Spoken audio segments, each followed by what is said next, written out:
하나님 말씀 창세기 43장 16절에서 34절까지입니다. 양식을 구해왔지만 시간이 지나서 그 양식이 다 떨어지게 됩니다. 다시 애굽으로 가서 양식을 구해야 하는 그런 상황 가운데 놓였는데요. 그런데 이들이 돌아오게 되면서 그 전에 반드시 동생을 데려와야 한다라는 조건이 붙었음을 기억하고 그 일을 하고 있는 거죠. 그런데 다시 애굽으로 내려갔는데 이들이 받는 그러한 모든 모습들이 당황스러울 수밖에 없습니다. 환대를 받게 되고 잔치에 초대받게 되고, 이 시작점에서 오늘 본문의 시작은 과거의 죄책감과 자루 속의 돈이라는 여러 가지 그런 상황에 매여서 요셉의 형들은 두려움에 떨었지만 요셉은 그것과 상관없이 이미 이들을 환대하고 사랑으로 대하려고 하는 그러한 마음이 있었던 것을 보게 되어집니다. 이것이 바로 하나님의 은혜의 방식이죠. 지금 이들은 요셉에게 어떠한 사랑을 받을 만한 그러한 행동을 한 일이 없습니다. 오히려 요셉을 팔아 넘겼고 그들은 심판받아 마땅하죠. 그러나 하나님은 이 가정을 통해서 하나님의 은혜가 무엇인지를 우리에게 보여주고 있습니다. 자격 없는 자에게 주어지는 하나님의 은혜, 그리고 요셉을 통하여 야곱의 가정을 구원하여 주시는 은혜가 이제 시작되고 있음을 우리는 말씀을 통해 보게 됩니다. 먼저 16절을 보시면 요셉은 베냐민이 그들과 함께 있음을 보고, 베냐민을 데려온 것을 보고 청지기에게 이렇게 명령을 하죠. 집으로 초대하고 이들에게 잔치를 베풀라고 말씀하고 있습니다. 형들은 요셉을 판 사람들이죠. 자신을 팔아넘긴 사람들. 그런데 요셉은 이들에게 짐승을 잡고 준비하라고 청지기에게 명령을 내리고 있습니다. 형들이 용서를 구하지 않았습니다. 그리고 앞에 있는 자가 요셉이라는 것을 전혀 눈치채지 못하고 있었죠. 그러나 요셉의 편에서는 형들을 이미 용서하는 마음을 갖고 이들에게 선대하고 있는 것을 보게 되어집니다. 그래서 요셉이 말한 대로 청지기는 이들을 요셉의 집으로 인도하게 되죠. 18절에 이렇게 대하는 모습을 보면서 형들은 두려워 떨었습니다. 갑자기 우리에게 환대하고 사랑을 베풀어 주는 것을 보면서 마음속에 의심이 가게 되는 거죠. 혹시 지난번에 우리의 자료 속에 있었던 그 돈 때문이 아닌가? 이 돈 때문에 우리가 끌려가고 결국에는 우리가 노예가 될 것이다. 시므온이 결박당한 것처럼 우리도 결박당해서 이들의 노예가 될 것이다 라는 두려움이 그의 안에 있었던 거죠.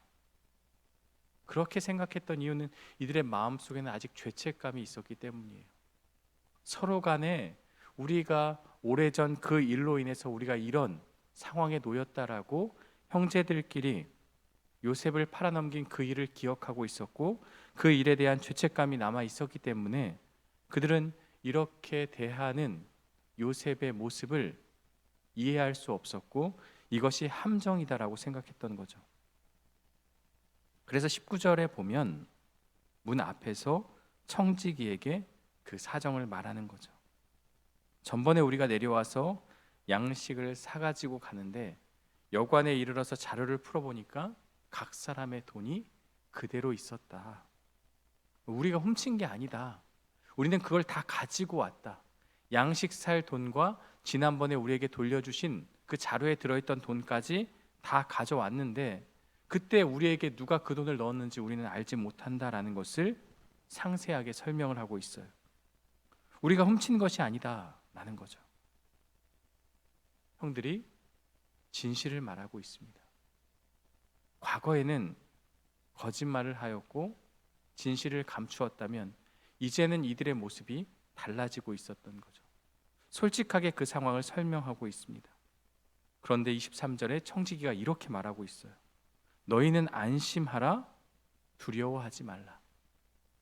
그러면서 너희 하나님, 너희 아버지의 하나님이 재물을 너희 자루에 넣어 너희에게 주신 것이니라. 이해할 수 없는 일이 벌어졌어요. 요셉의 입에서도 하나님이 나왔는데 지금 청지기의 입에서도 하나님이 언급되고 있어요. 너희의 하나님이라고 분명하게 말하고 있습니다. 청지기는 애굽 사람이죠. 지금 야곱의 가정에 그 형제들이 바라볼 때는 이방인이죠. 그런 그가 하나님을 고백하고 있습니다. 너희의 하나님, 너희 아버지의 하나님이 주셨다라고 이렇게 선포하고 있습니다. 본문은 자세히 설명하고 있지 않지만 어떻게 이 사람의 입에서 하나님이 나올 수 있느냐? 바로 요셉의 삶의 모습을 가까이에서 지켜봤고 그가 하나님을 섬기고 하나님의 사람으로 살았던 것을 보았기 때문에 곁에 있던 자가 이렇게 고백할 수 있었던 거죠.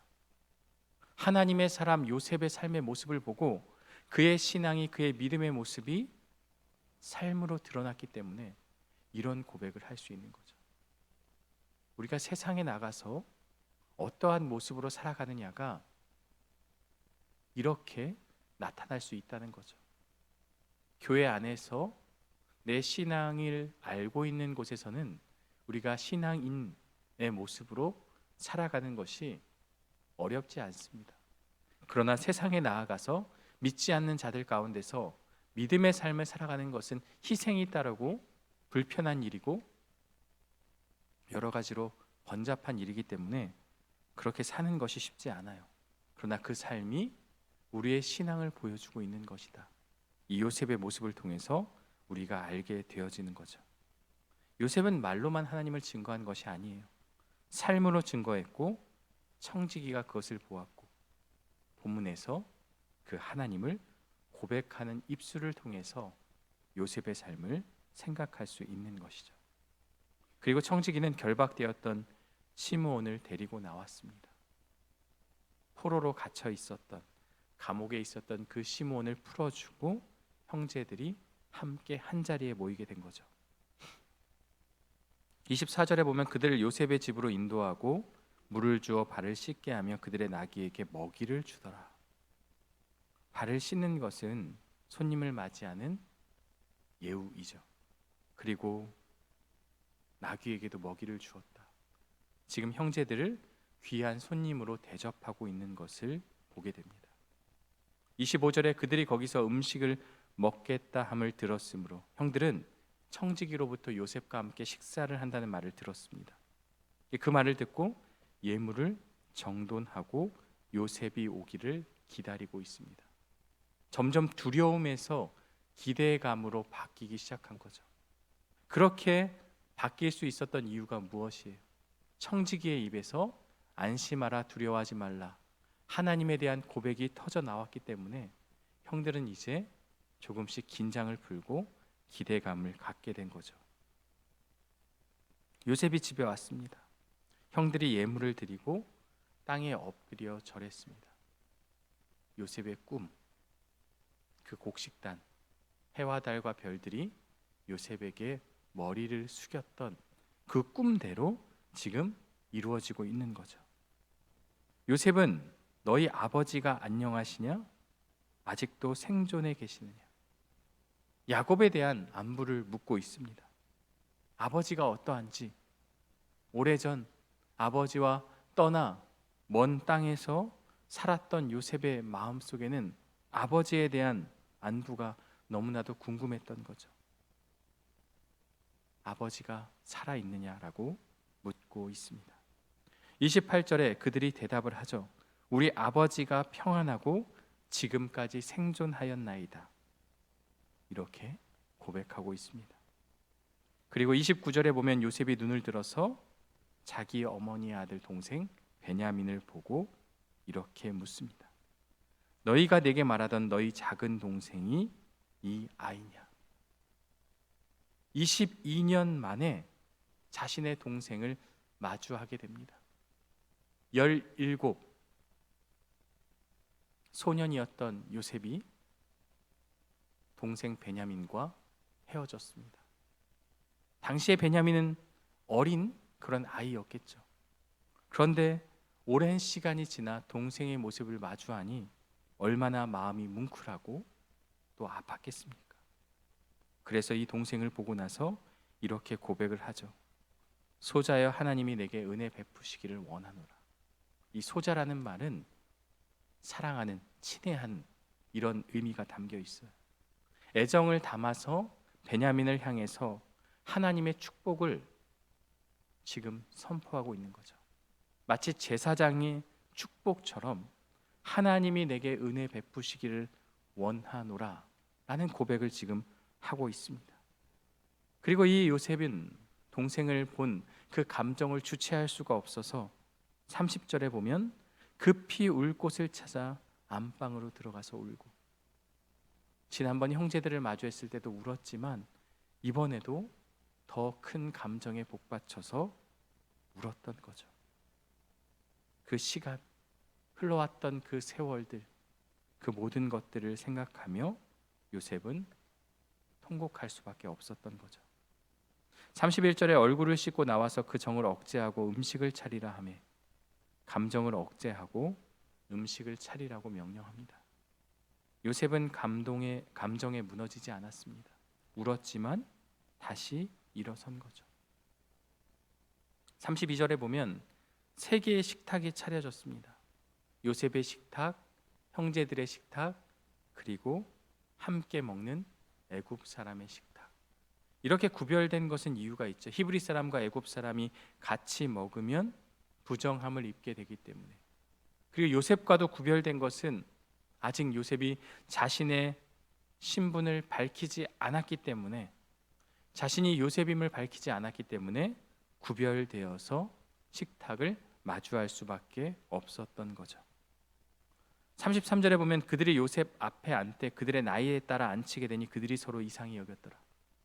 요셉은 형들이 누구인지 알았기 때문에 그 나이 순서대로 르우벤부터 베냐민까지 순서대로 앉힌 거죠. 물론 얼굴을 보면 대충 나이를 짐작할 수 있을 수도 있지만 형들이 11명이죠. 베냐민까지. 그 11명을 순서대로 앉힌다는 것은 알고 있지 않으면 그렇게 할 수가 없는 거죠. 그런데 요셉이 그렇게 앉힘에 따라 형들이 서로 이상히 여긴 거죠. 이 애굽 총리가 어떻게 우리 형제들의 나이의 순서를 알았느냐라고 놀랄 수밖에 없던 거예요. 이해할 수 없는 상황들이 지금 펼쳐지고 있는 거죠.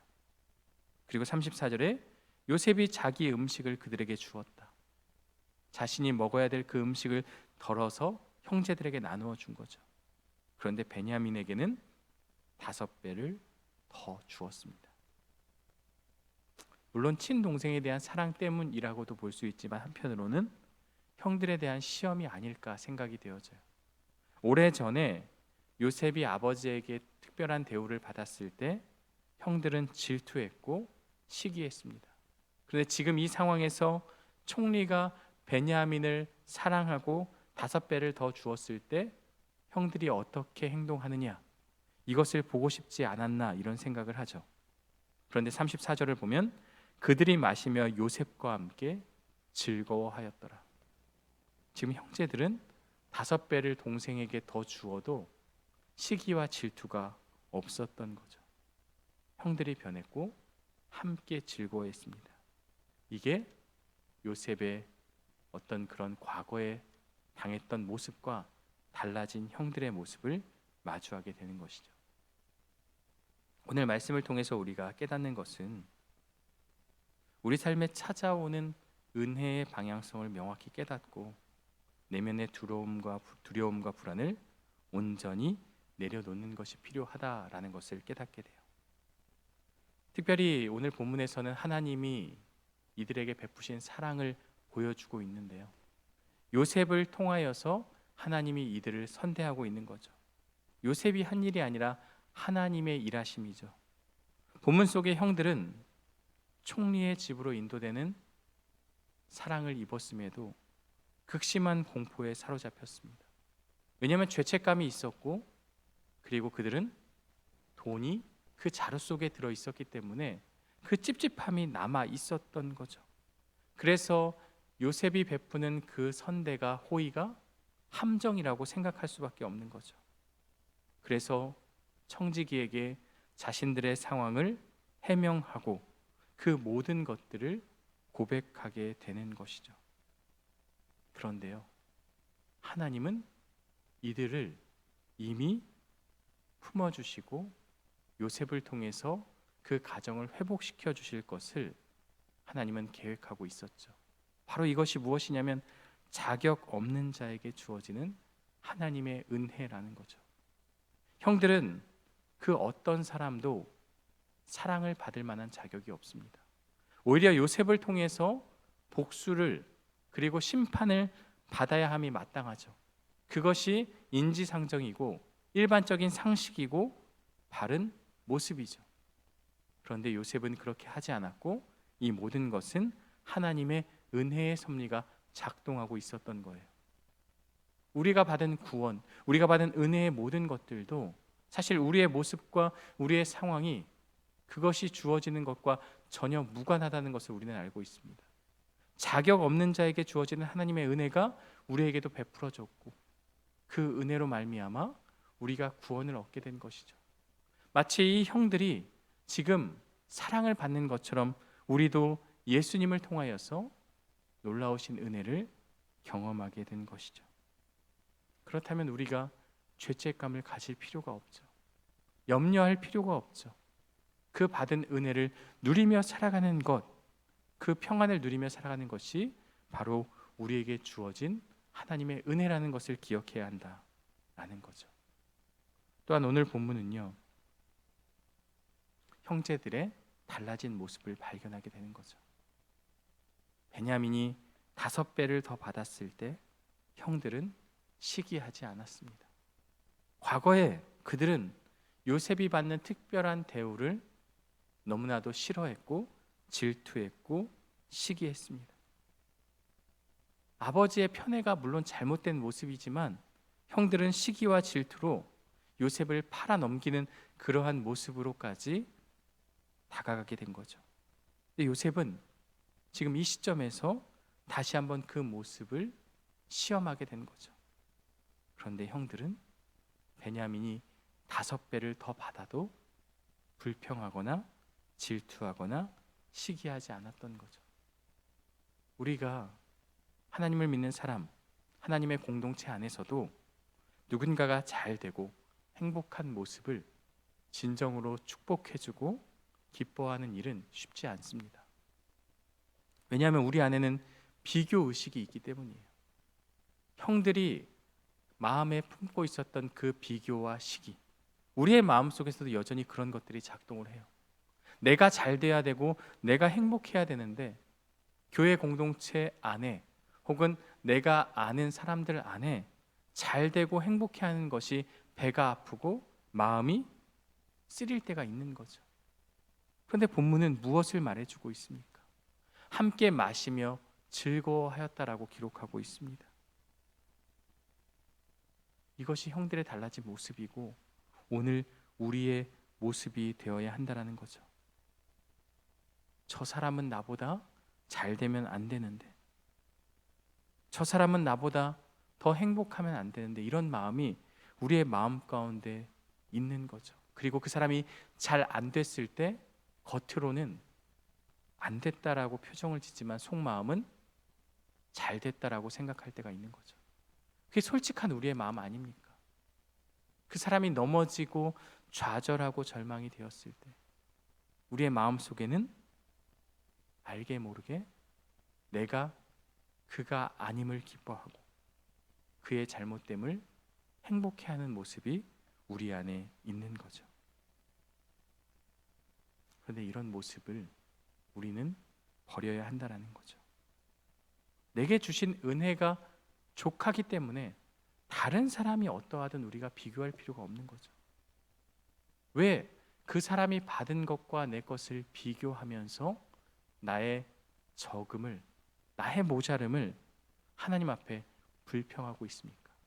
각자의 분량대로, 각자의 몫대로 하나님이 주신 것에 대해서 우리가 따질 필요가 없는 거예요. 내게 주어진 은혜에 대해서 감사하며 살아가는 것, 이것이 참된 믿음의 모습이고 나보다 더 많은 것을 누렸다고 해서 그것을 배아파하는 것이 아니라 진정으로 행복해하고 축하해 줄 수 있는 모습이 바로 우리의 모습이 되어야 함을 우리에게 가르쳐 주고 있습니다.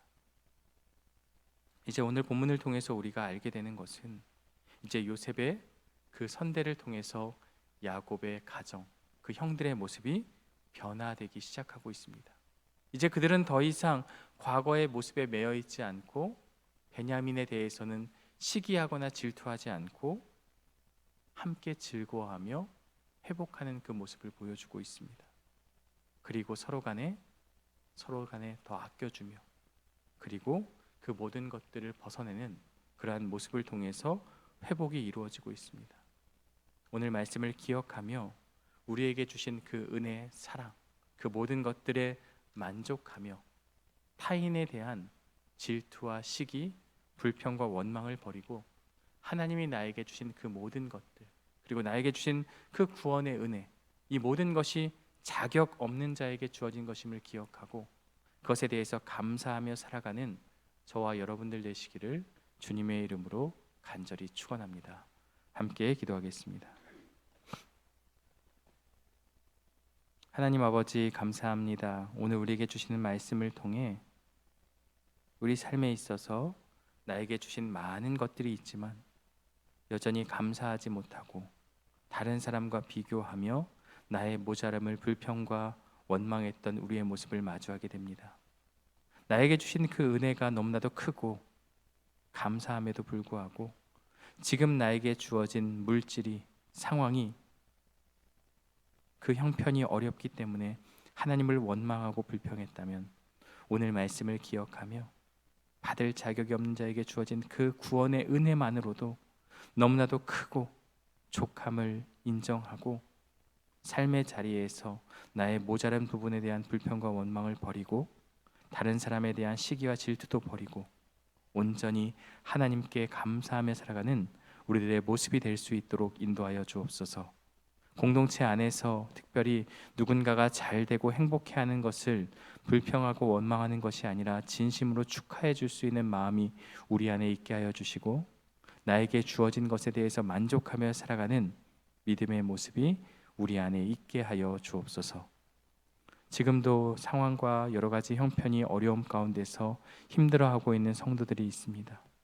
질병의 아픔과 경제적인 어려움, 관계의 어려움과 삶의 고통과 아픔, 꽉 막혀진 그런 상황 가운데서 하나님을 붙잡게 하여 주시고 하나님이 주시는 위로와 평안이 함께하여 줌을 통해 이 어려움의 순간들을 이겨낼 수 있도록 인도하여 주옵소서. 하나님에 대한 받은 사랑과 그 은혜를 기억하며 살아가게 하여 주시고 오늘 하루도 그 은혜를 누리며 살아가는 삶이 될 수 있도록 인도하여 주옵소서. 예수 그리스도의 이름으로 기도드리옵나이다. 아멘.